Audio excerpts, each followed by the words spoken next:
Olá, tudo bem? Começa agora mais um programa Vida e Saúde. Você é muito bem-vindo aqui comigo. É hora de aprender, é hora de prestar atenção, é hora de se analisar e ver como você também pode ter mais saúde. No programa dessa semana a gente está tratando dos cuidados bucais, higiene, procedimentos, coisas que você deve fazer para cuidar da sua saúde como um todo. E muitas vezes a saúde começa sim pela boca. Hoje você vai entender alguns procedimentos muito comuns e como funcionam cada um deles. No programa de hoje a gente ainda vai ter o quadro No Divã, vamos ter uma conversa com o Dr. Cruxo sobre Zika vírus e também sobre a microcefalia, um problema que tem assustado muita gente, que merece a nossa atenção. A gente precisa entender, conhecer melhor para evitar riscos. E vamos ter receita saudável, com certeza Felipe Biasi está trazendo mais uma das suas receitas deliciosas, saudáveis e práticas. Hoje em dia a gente não tem tanto tempo para ficar na cozinha, então a gente precisa dessas receitas com urgência. Daqui a pouquinho no Vida e Saúde você acompanha mais uma delas. Quero convidar você para acessar o nosso blog, novotempo.com. Lá você encontra dicas de atividade física que você pode fazer aí mesmo na sua casa, cuidados que você precisa ter antes e depois de realizar essas atividades, programas na íntegra para você que quer conhecer sobre determinado assunto e não pôde assistir naquele dia. Tem muita coisa boa lá. E se você não encontrar o que você precisa, manda pra gente também sugestões do que você gostaria de ouvir e ver aqui no programa Vida e Saúde. Combinado? A sua interação é muito importante porque a gente pode construir um programa realmente de relevância, um programa que vai fazer diferença na sua vida. Eu quero convidar para fazer parte agora do nosso programa o Dr. Ebenezer Oliveira, dentista, profissional aqui que está com a gente essa semana.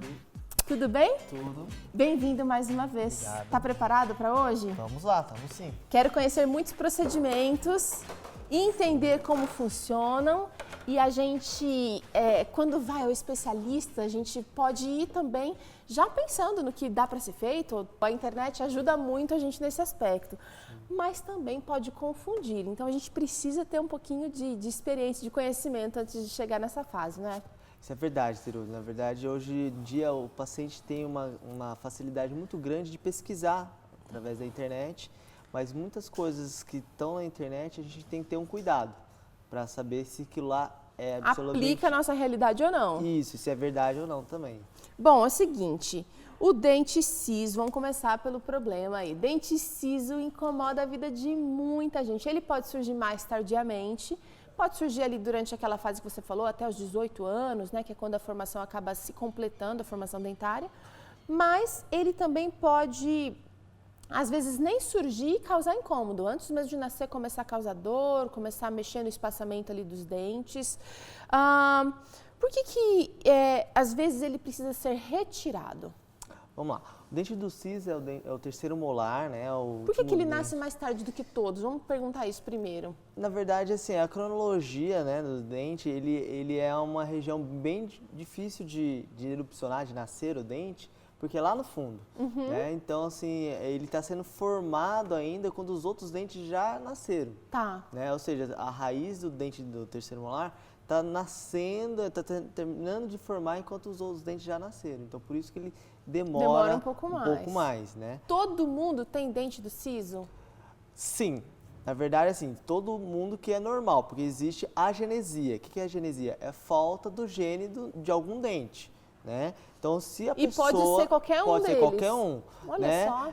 Se a pessoa não tiver esse germe no dente, desde aquela vida lá intrauterina, como eu falei, que é a formação dos germes, se não tiver, não vai nascer, né? E tem gente que tem mais do que um dente. Às vezes tem quarto molar. Olha só. Né? Sim, porque na verdade, às vezes, é que nem gêmeos, né?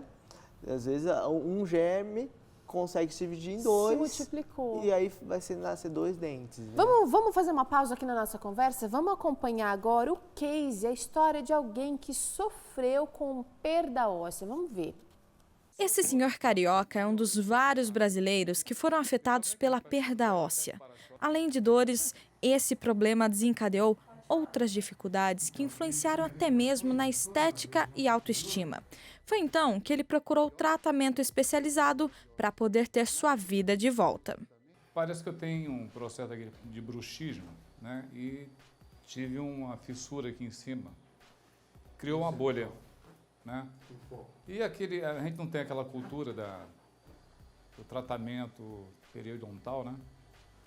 E eu senti uma bolha aqui em cima, fui no meu dentista, que já trato com ele há muitos anos, no Rio de Janeiro, em Duque de Caxias, doutor Paulino.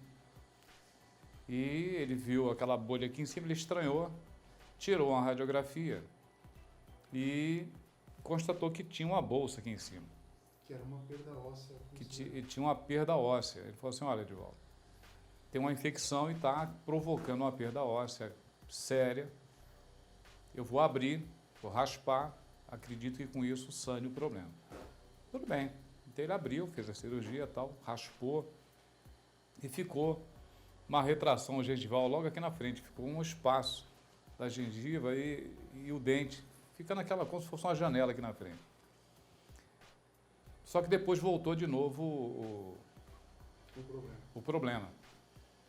Ele tirou várias radiografias e falou, Edivaldo, infelizmente eu não sei te explicar o que está acontecendo, porque eu tirei de várias formas a radiografia e não aparece. Para entender o que realmente o Edivaldo tinha, nós conversamos com o Dr. José Vicente, especialista em regeneração óssea. Doutor, qual era a situação desse paciente? Qual característica dessa radiografia? O osso é poroso. Por que o osso é poroso? Porque é um osso que nós chamamos tipo 4. É um osso muito frágil. É um osso em que as células da medula óssea ficaram inertes e o paciente só perde células e não repõe células. Se só tira células e não repõe células, ele vai ter essa porosidade óssea, essa perda óssea. Como existe a internet, botei lá perda óssea. Continuei pesquisando. De repente, aparece um cidadão que a forma dele falar sobre regeneração óssea induzida, aquilo me tocou. Falei, vou ver, vou dar tentar entender o que é isso. Pelo menos pelo nome já é uma coisa interessante. Aí entrei, quando eu vi o vídeo, tinha um senhor, moreno claro, que tinha vários problemas de articulações, com dores horríveis, que tomava vários remédios e tal. E com o seu tratamento, o tratamento do Dr. Vicente, ele sanou isso. E quando ele falou que tinha a chamada retração gengival, que era o que estava ocorrendo embaixo e em cima, e com esse tratamento de laser e tal, a gengiva voltou para o lugar porque houve a restauração do dente, a perda óssea foi corrigida através da fábrica de osso, que é chamada mitocôndria. Eu passei até a falar um pouco desse negócio.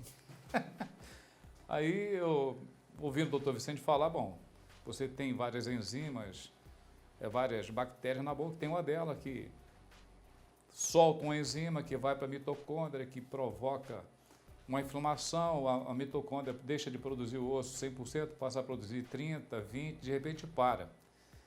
A gengiva descola, cria a infecção, essa enzima também cai na corrente sanguínea e cria a chamada embolia, AVC. Problemas coronários. Aí eu falei, caramba, o negócio é grave. O negócio é grave. Esse é o cara. O tratamento foi simples, mas eficaz. O Dr. José Vicente explica pra gente um pouquinho como esse procedimento foi feito. Então, tiramos o dente e fizemos a eliminação do foco totalmente e entrei com enxerto celular. Eu peguei uma célula somática adulta e transformei essas células em células tronco de pluripotência. Nós temos um equipamento para isso no momento em que nós fazemos a cirurgia. Fizemos um enxertozinho e já colocamos um implante. E aqui ele tirou o dente e descobriu que tinha um foco que ninguém conseguia ver. Fez o tratamento com célula-tronco, fez o enxerto direitinho, passou a trabalhar com laser. E o que aconteceu? Tudo foi voltando ao normal. Interessante a gente ver que o cuidado ele é imprescindível. A gente às vezes só dá valor quando a gente está passando por um problema maior. A gente só vai pensar no prejuízo quando a gente já está muito além do que pode ser feito. Então, é importante esses cuidados diários, não é, doutor? Isso, a prevenção é o melhor remédio de sempre. Sempre. Um outro problema muito comum que a gente precisa tratar aqui é a disfunção temporomandibular. O que é e por que ela está cada vez mais comum também? Na verdade, a disfunção temporomandibular é uma doença que ocorre na articulação, que a gente tem uma articulação entre a mandíbula, o osso da mandíbula, unindo ao crânio, na base do crânio. Então, geralmente, existe uma inflamação que pode causar essa disfunção temporomandibular, causando estalos muitas vezes. As pessoas, na hora que abrir a boca, causam um estalo, a pessoa não pode ficar. Às vezes não consegue voltar também. Isso, não pode ficar muito tempo com a boca aberta. Eu já tive pacientes no consultório que ficou com muito tempo a boca aberta e não consegue fechar a boca depois. Por quê? Essa articulação, ela se desloca do local de origem e aí depois não consegue voltar. Aí você tem que fazer uma manobra que a gente faz no consultório para voltar a mandíbula no local. É diferente do bruxismo. O bruxismo é essa tensão, esse apertamento dos dentes. A disfunção temporomandibular é na articulação entre a mandíbula e a maxila, essa articulação. Então, existe tratamento também, né? Então, o tratamento que a gente pode falar aqui, tratamento muitas vezes... Nem sempre acontece essa disfunção no consultório, às vezes pode acontecer em casa. Você vai morder uma banana, de repente vê que não consegue, parece que trava a boca. Trava e dói muito. Além de travar, dói muito, a pessoa grita de dor. Porque, pensa bem, essa articulação, ela estica de uma forma que existe nervos nessa articulação também. E esses nervos vão estar sendo comprimidos quando ela sai do lugar. E aí dói. Por isso tem que fazer o mais rápido possível, correr para o especialista e realizar essa manobra. O tratamento é só a manobra?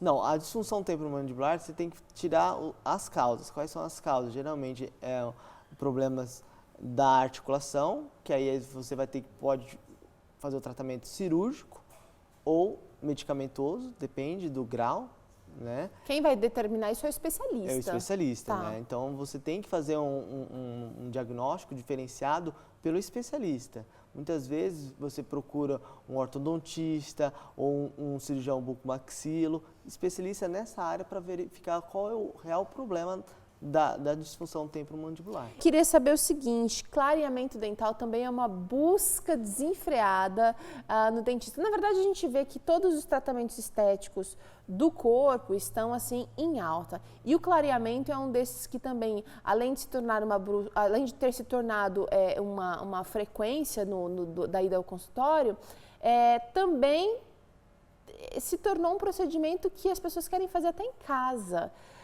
Existem riscos? Como que é feito esse clareamento? Como é que ele acontece na nossa boca? Eu até trouxe aqui, gostaria de mostrar. Pode mostrar. Existem dois tipos de clareamento. Antes de mostrar, existem dois tipos de clareamento. Clareamento de consultório, que é através de laser, um especialista no consultório, e o clareamento caseiro que a gente fala, que é quando a gente molda o paciente e dá uma placa para o paciente utilizar esse gel clareador. O de laser é mais rápido ou o clareamento com gel são mais rápidos? Não, o de laser é mais rápido. Na verdade, o fator tempo no consultório conta muito. Então, quando você faz o clareamento a laser, você potencializa esse produto que é o agente clareador com a luz de laser. Então dá para fazer uma combinação. Dá para fazer uma combinação. Um pouco clareamento no consultório, dá a placa para a pessoa fazer o clareamento em casa, mas sempre supervisionado pelo profissional. Tá. Né? Então aqui eu... Levanta um pouquinho mais sua placa, isso. Não sei se a câmera vai ver. Isso daqui é uma moldeira que a gente fez, que coloca o gel clareador na região dos dentes e coloca na boca, entendeu? Você fica geralmente em casa 2 horinhas, 3 horinhas no máximo com esse gel, né? E aí depois retira, faz a limpeza, higiene bucal normal, já é o suficiente para fazer um clareamento. Quantos dias? Você fala 2 horas por dia, mas isso vai durar quantos dias? Isso vai demorar umas 2 a 3 semanas, entendeu? Para você conseguir um resultado significativo, né? Ok. É claro que você não... vai querer aquele sorriso daquele artista bem branco. Será que você consegue? Cada cada um tem uma tonalidade de dente. Então, cada É preciso respeitar isso. Isso, cada um chega a uma tonalidade de clareamento. Muitas vezes o consultório, vai lá no consultório, o paciente, eu quero aquele sorriso do artista Fulano lá. tal. Aí eu falo assim, olha, vamos ver qual que é a cor do seu dente. E geralmente um clareamento consegue clarear de 3 a 4 tonalidades. Bastante. Né? Isso, mais do que isso, você não consegue somente com clareamento. Aí entre outros produtos estéticos, que a gente pode até falar, que são as facetas que muitos artistas utilizam. Né? Então, são facetas, são dentes de laboratório, de porcelana, que aí você consegue fazer Mais uma cor. vez aí a gente vê que não é um negócio assim natural e também não é um negócio para todo mundo, que não tem necessidade. Às vezes a gente idealiza uma coisa que realmente não vai ser boa para você, vai sair caro ou tem que analisar, né? Colocar na balança. Sim. A gente vai chamar um rápido intervalo. Na volta, a gente continua falando mais sobre esse assunto de clareamento, que é uma busca muito intensa no consultório, mas é depois do intervalo.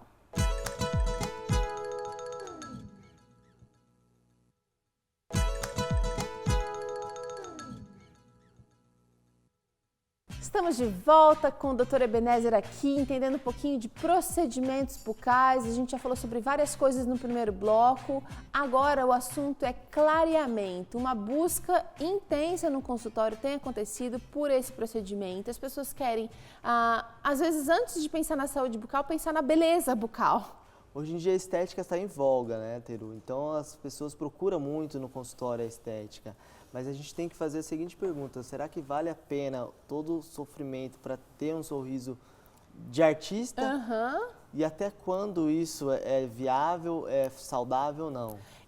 Uma pergunta que surgiu agora é, se a gente quiser fazer um clareamento, mas estiver com cárie, tem algum empecilho? Ou tiver que fazer faz o tratamento primeiro para depois o clareamento? Sim, o clareamento pode piorar um quadro de cárie? Não, claro, o clareamento piora um quadro de cárie, porque o clareamento, como eu falei, ele vai agredir o dente tirando a camada protetora. Ele vai deixar o dente então mais sensível, vulnerável? Vai. Então por isso que a gente pede antes do clareamento fazer todo o tratamento. Um check-up. Isso. A boca tem que estar 100%, sem nenhum problema de doença cárie, problema de doença periodontal, Ótimo. 100% para poder ter um resultado satisfatório. E esse clareamento, ele vai ter uma duração de quanto... Bom, a gente já falou do tratamento, mas depois o resultado, ele vai durar quanto tempo? Então vai depender muito, né? Então assim, se o paciente tem aquele cuidado com a escovação, fio dental, vai ter um prolongamento desse tratamento melhor. Agora, se aquele paciente, né, toma muito café, ingestão de muitos alimentos com condimentos, logicamente o clareamento vai durar menos. Mas a gente está falando de um prazo do quê? 6 meses, 1 ano, 2, 3? Olha, a gente recomenda você fazer o clareamento a cada 2 anos. Porque antes disso você pode causar muito malefícios. Ok. Né? Pode causar dor, sensibilidade, que vai ser uma sensibilidade muito grande. E esse clareamento, se você continuar, ele causa tanto malefício que pode dar problema de canal. A pessoa causa dor extrema que vai ter que fazer tratamento de canal. Agora a gente não pode falar da saúde do sorriso sem tratar da ortodontia. Que problemas a ortodontia pode resolver? Ortodontia é uma especialidade que ajuda a resolver os problemas de má oclusão, tá? Na verdade, assim, a gente sabe que muitas pessoas não nasceram com esses dentes retinhos, bonitinhos aí, né? Eu tive que usar aparelho na minha infância, muitas outras pessoas tiveram que usar. Então, a ortodontia serve para corrigir esses problemas. Posicionar os dentes da maneira correta. Da maneira correta, porque se os dentes não estiverem na maneira correta, causa alguns problemas. Pode causar dores, pode ter, esteticamente não é bonito, pode ter problema de fala, inclusive, porque Olha a gente só. sabe que a nossa função dos dentes também ajuda na fala, Posicionamento dicção, correto da língua, dos na fonemas. Isso, pela respiração, quem tem mordida aberta, que a gente fala, que é aquela mordida que a pessoa não consegue fechar a boca, né? Respira mais pela boca do que pelo nariz, isso causa alguns problemas sistêmicos. O uso de chupeta também pode alterar esse posicionamento? Sim, sim. Então a gente recomenda que a chupeta seja usada apenas se necessário. A gente sabe que é um aparato que ajuda muitas mães a Acalmar os bebês. Né, os bebês. Por quê? É o famoso sossega-leão. Sim, porque o bebê está pensando que está fazendo mamando, né? Sucção. Sucção ali, né? E na verdade existe algumas chupetas que tem uma anatomia diferente da anatomia do peito da mãe. E isso causa uma má formação do céu da boca. Certo. Entendeu? Aí a pessoa fica bicudinha, começa a ter os dentes muito para frente. Por isso a gente recomenda o mais rápido possível tirar a chupeta. Ok. Né? A partir dos 2 anos tem que estar sem chupeta já. Tá.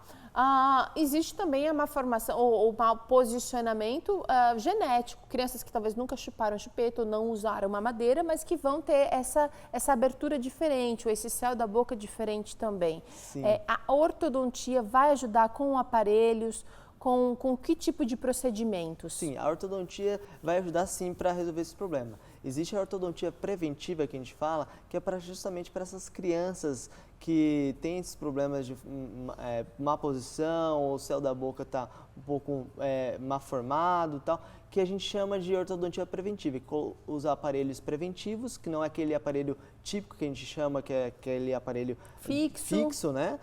Sorriso metálico, mas é um aparelho que a gente coloca e tira, faz uns apertos, justamente para diminuir esses problemas, né? Então, por isso a gente recomenda o mais cedo possível procurar um especialista da área, porque a partir dos 6, 7 anos pode usar sim aparelho preventivo, que é esses aparelhos que a gente acabou de falar.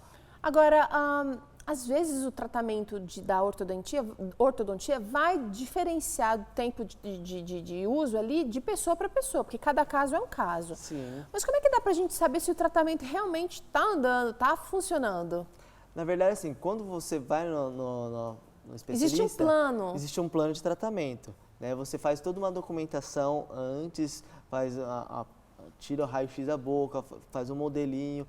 E para quê? Para você realmente fazer o acompanhamento durante o tratamento. Durante o tratamento, o especialista vai fazendo aperto do fio e você vai sentir a dor quando aperta. É verdade. Né? Então, quando você vê que o tratamento está caminhando, você vê os resultados. Primeiro resultados é fechamento dos espaços, que a gente chama de diastemas, a oclusão, ou seja, o encaixe do dente perfeito. Né? Isso você vai ver que está caminhando o tratamento. Né? Claro, quando está apertando também o aparelho, você sente dor, isso é normal. Né? Mas a gente sempre procura procurar um especialista da área. E nesses casos de uso de aparelhos, precisa redobrar a atenção com cuidado com a higiene aí da boca. Sim, porque é mais difícil, né? Então toda a higiene que a gente faz sem o aparelho, com o aparelho é mais complicado. Então passar o fio dental é mais complicado. Existe passador de fio dental, que é específico para quem usa aparelho, né? A escova dura... Redobrar a atenção, então. Isso, a escova dura menos com o aparelho, porque começa a usar com o aparelho, começa a perder a função da escova, então tem que trocar mais a escova. Então tem que ter um cuidado especial com a higiene bucal quando você está com o aparelho. Tá certo, então, doutor. Obrigada por hoje, viu? Eu que agradeço, Teru. Amanhã a gente volta com mais conversa aqui sobre saúde bucal, saúde do seu sorriso. Fique agora com Dica Vida e Saúde. Em seguida tem bate-papo aqui. Vamos entender um pouquinho mais sobre o Zika vírus e também a microcefalia. Não guarde mágoas. Faz mal para a saúde e para a alma. Teve um problema no trabalho, na escola ou na família? Seja corajoso. Valorize o seu próximo. Ame. Perdoe. Muito bem, agora é hora de entrevista aqui no Vida e Saúde. A gente está aqui com o Dr. Manfred Krusch, que é o médico responsável pela Clínica Adventista Vida Natural, esse espaço onde a gente faz o Vida e Saúde. Obrigada por participar com a gente, viu, doutor? Um prazer. Hoje o assunto é Zika vírus e microcefalia, um problema que advém do outro, ou que pelo menos se pensa por enquanto, não é? No último ano a gente ouviu muito se falar sobre o Zika vírus. O que é e como é que é o contágio? Bom, ele segue a mesma linha da dengue e da chikungunya. É transmitido de novo pelo mesmo mosquito, né? O vírus é um pouquinho diferente, é o vírus, né, ele tem uma sigla, né, ZIKV, né? Daí deu Zika, né, mas esse é a sigla dele. E esse vírus, ele traz sintomas também semelhantes aos outros dois, né, com febre, né, não uma febre tão exacerbada, talvez de todas a que tem menos tendência a ter febre alta, né, mas ela também apresenta comprometimento, né, na garganta, pode ter dores. E ele traz um pouquinho também de conjuntivite, né? Os olhos vermelhos, né? E manchas pelo corpo que tem um pouquinho a tendência de coçar, né? Então, se você tem olhos vermelhos, se coça, febre não muito alta, você pode estar na presença de uma chamada Bem parecido com os sintomas até da dengue, da chikungunya. Chikungunya é mais o encurvamento também, as articulações vão afetar mais. Mas vai ali meio que parecendo com os sintomas da dengue. São todos semelhantes, porém num grau menos, né? E com essa característica de coceira pelo corpo, como se fosse quase uma reação alérgica, né? E com as conjuntivas, né, presentes no problema. Doutor, acho que a grande assim, alarde que foi feito, que é realmente preocupante, é o caso da contaminação de gestantes que vão ter o seu feto com a possibilidade de adquirir microcefalia. Muitos estudos estão ainda sendo feitos, muita coisa ainda vai ser descobrida, mas já é possível afirmar que a ligação do Zika com essa disfunção, com a microcefalia, ela existe. Por quê? Olha, isso não fechou a questão, não está fechado. Estão estudando ainda. É um assunto mais ou menos recente, né? Se você for pesquisar na literatura médica ou nos tratados médicos, né, não se fala quase sobre esse assunto. A microcefalia, sim, é uma coisa conhecida, né, mas ela não está assim tão relacionada com processos infecciosos. Ela tá relacionada também com problemas nutricionais, né, da gestante, no período onde ela mora, enfim, mas problemas nutricionais e hábitos negativos, por exemplo, o uso de bebida alcoólica, o cigarro, drogas e assim por diante, né? Então, acho que a gente precisa tentar entender também o que é essa microcefalia, porque muita gente fala, mas o que seria essa microcefalia, doutor? Bom, micro quer dizer pequeno, diminuído, né? Cefalia, cabeça, né? Cabeça menor, né? Por um desenvolvimento insuficiente durante a gestação, né?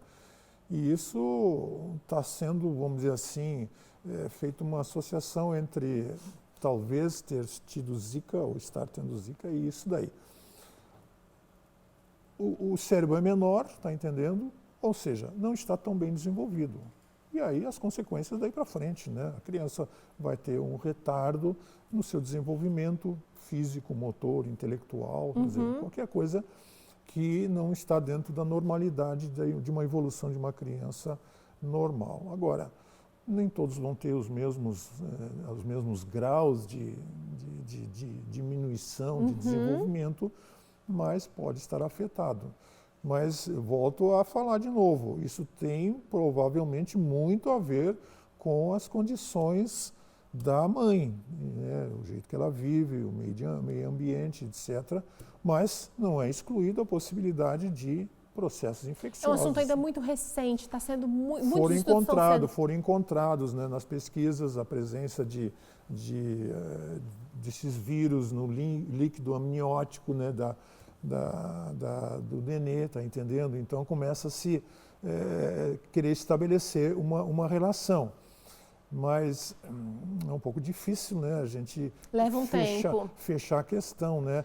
Pode haver uma associação, né? Existe sim, a pessoa tem Zika e ao mesmo tempo pegar uma microcefalia, mas não quer dizer que seja uma coisa dependente exatamente da outra, né? Entendi. Então isso está meio em aberto, uns falam uma coisa, outro outra, né? E nós não podemos fazer testes, né? Como é que eu vou saber? Então o teste seria o seguinte, vamos pegar um grupo de mães aqui, dele Zika, e outro não, vamos ver se tem diferença, né? Então vai ser sempre uma avaliação mais assim de pesquisa, isso leva um bom tempo, né? De qualquer maneira, né, hoje, por exemplo, as pessoas que estão grávidas, né, passam a ter um medo muito grande. O que a gente recomenda, tenha, se possível, uma vida mais saudável possível, né?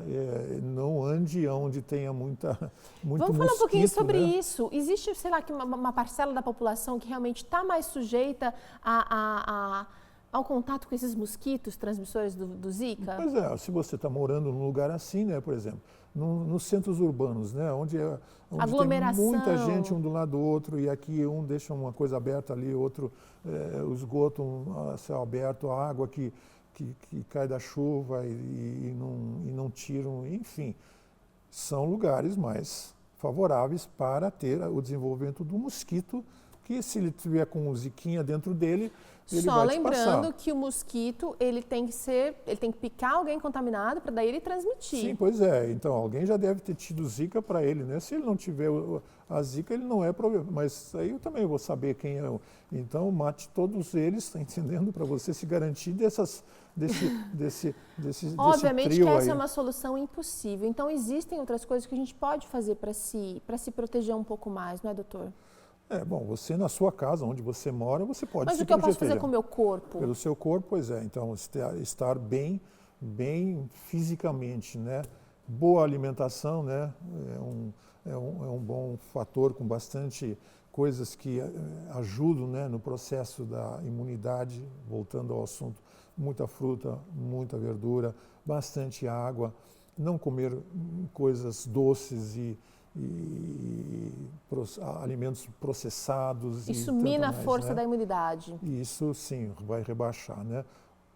O melhor, vamos dizer assim, a melhor alimentação é aquela que focaliza mais na parte vegetal e não na parte animal, né? Para ter uma boa, e atividade física, o nosso bordão normal aqui, né? Atividade física, bastante água, sono e todo esse assunto, essa confusão, a gente falou ontem sobre dengue, a gente falou sobre chikungunya, a gente falou sobre outros problemas, e essas notícias acabam também gerando muita ansiedade. A mulher gestante, por exemplo, que já está vivendo um período que é de ansiedade normalmente, eu acho que um espírito que você possa desenvolver mais tranquilidade, confiança em Deus, isso também favorece a saúde, né, doutor? Pois é, você sabe que o medo atrai, né? O medo atrai as doenças, né? Mesmo que você... É cruel, mas é verdade. Mesmo que você tenha vamos supor, fui picado, né, por um bicho desse, né? Mas o meu medo agora passou a ser tão grande, a minha resistência cai e eu sou capaz de ficar mais vítima disso aqui, né? Então, quando essas notícias saem na televisão, no jornal, e você tem que ir tal, e cuidado, a pessoa fica um pouco apreensiva, né? Agora, como é que eu vou evitar tudo isso, né? Então, tudo bem, os fatos existem, tá entendendo? Mas faça por você, tá entendendo? O que ninguém pode fazer por você, certo, né? Então, cuide da sua saúde, né? Se já está com uma suspeita, então faça o melhor que se possa, né? Durma cedo, coma bastante alimentos naturais, né? Muita fruta, muita água, sucos, e evite, né, a alimentação tradicional aí, industrializada, muita fritura, muito doce e sorvete, não sei o que, se bem que isso acontece mais no inverno, mas de qualquer maneira pode, né? Então, senão você baixa mais a sua imunidade. Se você se fortalece, o risco não é que não exista, mas as consequências não serão tão sérias tão assim. graves. Tá bom, doutor. Muito obrigada pela participação hoje. Amanhã a gente volta. Até amanhã. Então. Vamos para um rápido intervalo. Na volta tem culinária por aqui. O Felipe traz para a gente certamente uma delícia toda saudável. É já já.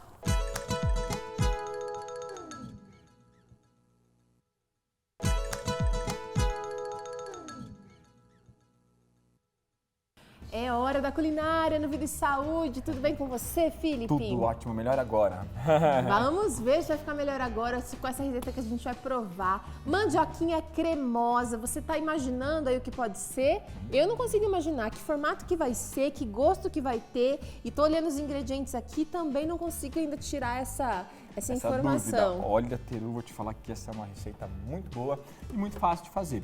Tem mais de uma maneira de a gente fazer essa receita e hoje eu vou ensinar aqui uma delas. Tá bom, então, mandioquinha cremosa. O que você vai usar de ingredientes, Felipe? Olha, de ingrediente eu vou usar uma xícara de fubá, fubazinho fino, ok? Tá bom. Vou usar sal a gosto, salzinho a gosto.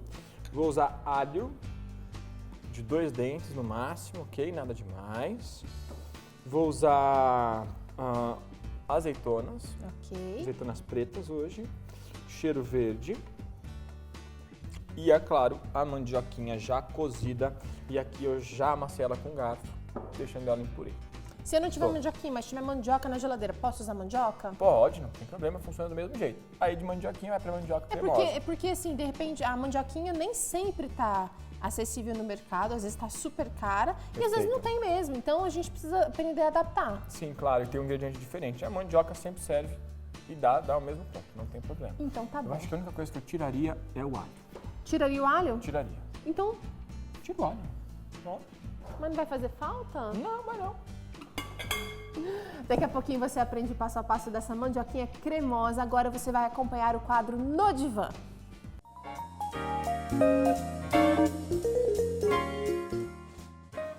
Olá, que bom que você está aqui de novo com a gente no quadro No Divã. Hoje a gente vai falar sobre um assunto que é bastante importante para você. Se você já não passou por isso, você vai passar. É o namoro. O relacionamento de namoro é a base dos próximos relacionamentos. Relacionamento de noivado, relacionamento de casamento. Na verdade, a gente ouve tanto falar sobre a construção do casamento, vários livros sobre isso, como é que é a relação conjugal, como que o casal pode estar preparado e sobreviver a isso tudo, da realidade do casamento. Mas, na verdade, a relação conjugal, o relacionamento conjugal dentro do casamento, ele começa no namoro. Na verdade, até na amizade, quando os dois estão se conhecendo, estão vendo o que interessa, o que não interessa, né? Então, vários estudos científicos têm sido feitos com relação a essa observação, né, do que acontece no namoro e como que isso repercute no casamento.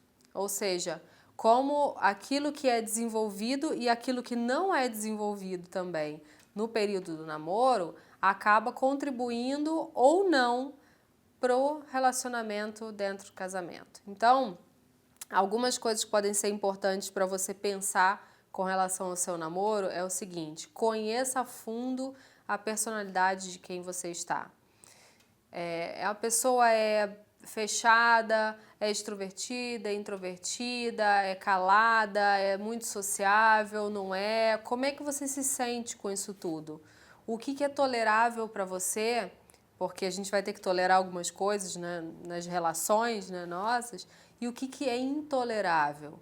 Muita gente, às vezes, escreve e pergunta: poxa, mas eu estou namorando com fulano e tem uma coisa nele que eu realmente não suporto, mas eu gosto de tantas outras, eu sou apaixonada, como é que eu faço com isso? Então, relacionamento de namoro é justamente para você avaliar aquilo que funciona, obviamente, né? Mas aquilo que não tolera, aquilo que não dá, que não consegue lidar, então isso é um ponto de alerta para você pensar se você realmente quer manter um relacionamento com alguém que tem alguma coisa que para você é intolerável. Então pense nisso. A atração física é necessária, a gente sabe disso, mas na verdade às vezes a gente pensa que as pessoas boas, né, realmente veem o coração. E é importante a gente realmente ver o coração, conhecer, enfim, mas a atração física precisa acontecer. Afinal de contas, no relacionamento de casamento, o sexo vai estar presente e a atração física precisa acontecer. Quanto maior for a sua semelhança de projetos de vida, melhor. As pesquisas mostram que quanto mais as duas pessoas têm projetos de vida semelhantes, maior a satisfação conjugal delas. Por quê? Porque depois que você casa, se um tem um projeto de vida de ser missionário pelo mundo e o outro de fixar uma residência em uma cidade só e nunca mais sair dali, como é que vocês vão fazer? Quem que vai abrir mão de quê? Né? Então, projetos de vida semelhantes são é bastante importante para um relacionamento. Expectativas com esse relacionamento. Quando a gente começa um relacionamento, a gente tem expectativas. Por exemplo, tem gente que começa um relacionamento porque quer se divertir, mas não necessariamente porque quer conhecer para ver se dá certo ou não em casa, né? Então, quanto mais essas expectativas ficarem claras para os dois logo no início, o que um espera com relação a sexo no namoro, se quer ou quer esperar para o casamento, o que pensa com relação à família, a família está sempre presente ou a família nunca está presente. Então, essas expectativas também são legais de serem conversadas. Namorados que possuem princípios e valores mais semelhantes, geralmente, no próprio período de namoro e no período de casamento, possuem uma satisfação conjugal, relacional melhor também. Por quê? Porque os princípios e valores semelhantes vão fazer com que eles tenham mais coisas em comum. E quanto mais coisas estiverem em comum, mais vai ser fácil deles entrarem em acordo diante de algumas questões, várias questões.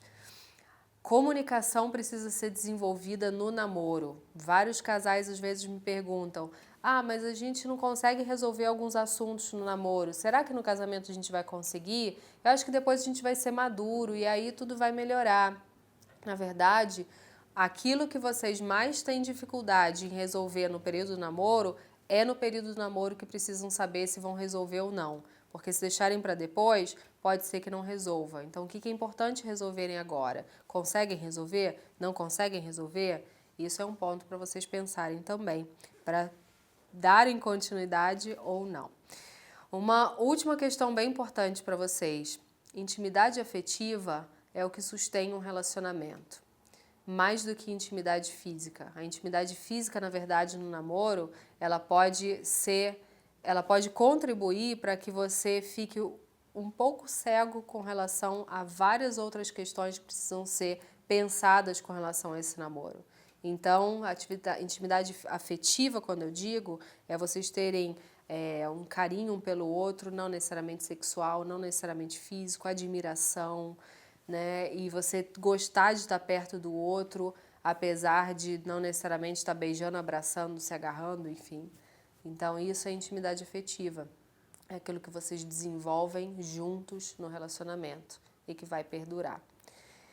Pense nisso e avalie o quanto que tudo isso está acontecendo ou não para você. Um abraço e até o próximo quadro no Divã.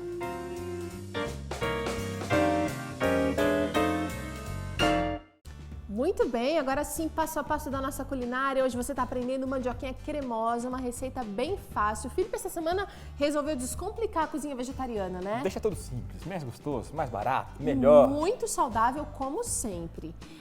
Você vai usar fubá, mandioquinha, azeitona, sal, cheiro verde e água. Somente? Somente, mais nada. Azeite? Não vai precisar? Sim, olha, um pouquinho de azeite, não para massa, mas para na hora depois de preparar na panela ou na frigideira aí a gente vai fazer com um pouquinho de azeite. Então tá bom. Tem a maneira de assar. Quem quiser assar, por favor, asse, que sempre vai ser mais saudável você fazendo assado. Mas hoje eu vou fazer aqui dando uma chapeadinha na frigideira. Tá bom, vamos lá, é com você, Felipe. Maravilha, olha, Teru. Então num bowl eu vou acrescentar já aqui a mandioquinha. Olha só. Que cor maravilhosa, né? Ela tá bonita, né? Vou acrescentar o fubá. Eu disse uma xícara, que dá mais ou menos dessas colheres, 5 colheres. Quanto de mandioquinha mais ou menos você usou aí, Felipe? De 4 a 6 unidades. Tá. Tá, a gente pode pesar, dá umas 450 gramas, tá bem? É o que a gente vai Não muito poder grandes, usar. então, as mandioquinhas. Isso, não precisa ser aquelas maiores zonas. Eu gosto sempre de usar uma coisinha mais esse cheiro fina. de mandioquinha é incrível. Como lembra a avó, como lembra comida gostosa, não é mesmo? Ah, é. Mesmo que a gente, por exemplo, eu não me lembro da minha avó fazendo mandioquinha, mas é aquela comidinha de papinha de bebê, né? Verdade. Então você tem essa memória assim de comida de aconchego, comida gostosa mesmo, de cuidado, de carinho. Olha, minha avó fazia uma salada de mandioquinha cozida também com cebola, limão, que também não sai da minha mente, mas vai ficar para outro dia, pessoal. Vai ter que ensinar pra gente. Teru, eu vou descascar aqui e picar algumas azeitonas. Estão bem carnudonas essas azeitonas, hein, Essas Felipe? bonitas. E de onde você tirou essa receita? Muito bem, olha, eu participei de uma competição agora em BH, uma competição gastronômica, e eu fiz um prato parecido com esse. Então, Você tá replicando aqui pra gente. estou replicando aqui para vocês. Até um abraço e um beijo lá para BH. BH, um beijão para vocês aí. Mas aí pro pessoal do Food, The House of Food, que é um lugar lá bacana, que os chefes trabalham lá, e aí eu fui dar uma trabalhadinha também. Legal. E você ficou bem colocado na competição? Primeiro, parabéns, chefe! Obrigado. Levei um ajudante. O que você preparou? Olha, eu preparei Risoto, nhoque, risoto, você acertou primeiro. E de cogumelo, do que você fez? De palmito, de limão? cogumelo. Cogumelo, meu Isso. favorito. E fiz também uma paella vegetariana para servir. E as Que entradas... você já ensinou a fazer aqui. Não sei se é a mesma que você acabou fazendo, Um mas pouquinho diferente, mas paella. paella. E as entradas, o que foi? Brusqueta. E os seus oponentes fizeram o quê? Na Você verdade, fez eu bem italiana competi... a coisa, hein? Eu competi contra o bar. Né? Então era o bar contra a cozinha, e a cozinha dessa vez levou o prêmio para casa. Gostei de ver. Para quantas pessoas você teve que servir, Felipe? 200 pessoas. Só com um assistente? E um lavador. Gente, foi intenso então o seu dia. Das 7 à meia-noite. Foi bem intenso, foi bem gostoso. E tem gente que acha que vida de chefe é aquela ilusão, aquele glamour. Fácil não. Tem que ralar bastante, não é, Felipe? Tem, lavar, a gente também lava a louça, a gente também participa das coisas da cozinha. Tem que planejar, tem que fazer conta, tem que ser econômico. Tem, não pode exagerar no que você pede. Às vezes você faz a compra toda, você vai perder na compra e não vai ganhar no que você está servindo. A comida vegetariana te traz uma opção muito legal, que você acaba gastando menos, ok? Faz pratos mais simples, mais elaborados e mais baratos. Isso me ajuda bastante, porque eu não preciso ficar usando, por exemplo, manteiga, vinhos, essas coisas todas e tal. Então, pra mim, é muito legal. Olha, já feito aqui, Teru, agora eu vou fazer o seguinte. Eu vou colocar um pouquinho de sal, tá bem? Olha aí. Vou misturar, ok? Misturar legal aí. E eu já tenho um ali pronto, Teru. Que esse daqui tem que descansar 20 minutos.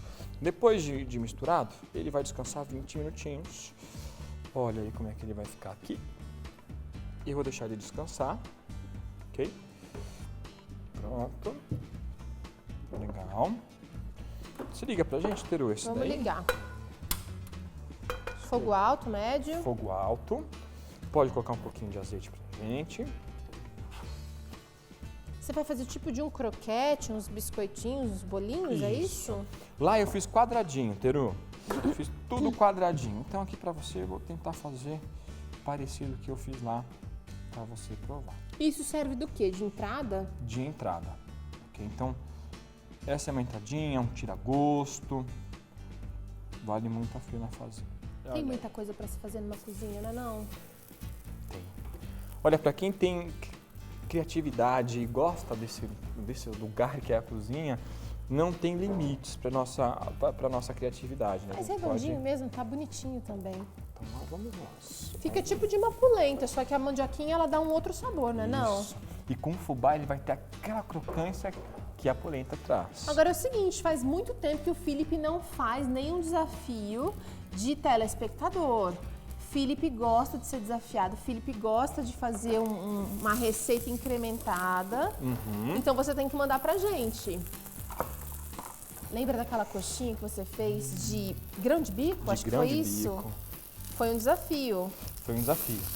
Não só a coxinha, eu acho que a gente fez rabanada, coxinha. Você fez um pavê de abacaxi com alfarroba também, que foi desafio de telespectador. Verdade.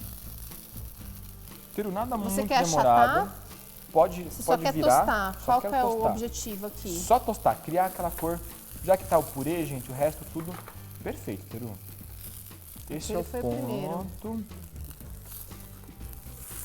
Você serve isso aqui puro, sozinho, com molho de tomate, você Olha, serve eu com faço salada. aquele ketchup que a gente já mostrou aí as semanas passadas, eu fiz um ketchup. Então eu faço um ketchup caseiro. Fala aí a receita para quem não assistiu. Beleza, olha, a receita para quem não assistiu do ketchup cremoso é 1,5 xícaras de passata ou polpa de tomate sem tempero. Eu coloco páprica doce, açúcar mascavo, cominho, cúrcuma, tudo uma pitadinha, um pouquinho de sal e levo cozinhar por 15 minutos. Depois de 15 minutos eu sirvo aquele molho grosso como um ketchup. E vou dizer, fica bom pra caramba, hein, Felipe? Eu esqueci do ingrediente principal. Limão. É gente? verdade. Um Precisa limão ter uma inteiro. acidez. É isso aí, Felipe? É isso aí. Vamos provar, Teru? Vamos Até provar? eu tô com vontade de comer alguma coisa hoje. O cheirinho tá bom demais. Se você gostar de mais crocante, pode deixar um pouquinho mais. Edinho, você tá conseguindo mostrar aqui pra gente? Olha só. Mandioquinha cremosa. Eu acho que ela pode ser crocante cremosa. Cremosa e crocante. Crocante e cremosa. Rimou. Crocré. Crocodê. Vamos a ver agora o que a Teru vai dizer pra vocês. Não no pode ficar nosso- tão pouco tempo. Se quiser assar também, ele não vai ficar, de repente, com essa crosta. Vai ter que dar uma pincelada com azeite. Com azeite, isso aí. Não Queria pode ficar colocar tão uma pouco fita. tempo porque precisa cozinhar o fubá. O fubá. Isso é A verdade. mandioquinha tá cozida, todos os outros ingredientes não tem problema, mas o fubá... E por isso que é bom sempre a gente também deixar, como eu posso dizer, ele descansar. Tchan, tchararam. Tem gente com mais água na boca do que eu, gente, que tô esperando beber, viu? Tem gente com muito mais água na boca do que eu. Vai queimar a boca, seu doido. E aí, o chefe tem que ter crítica. O que você diz? Eu deixaria mais tempo para criar uma crosta mais Então crocante. deixaria tostando um pouquinho Um mais. pouquinho mais. Outra coisa foi que o Felipe retirou um ingrediente dessa receita. O Ele alho. tirou o alho. Tá fazendo falta? Não, nenhuma. Não? Nenhuma, tá? Não tá fazendo falta. E eu acho que não tem necessidade de colocar o alho, tá, pessoal? Pode tirar.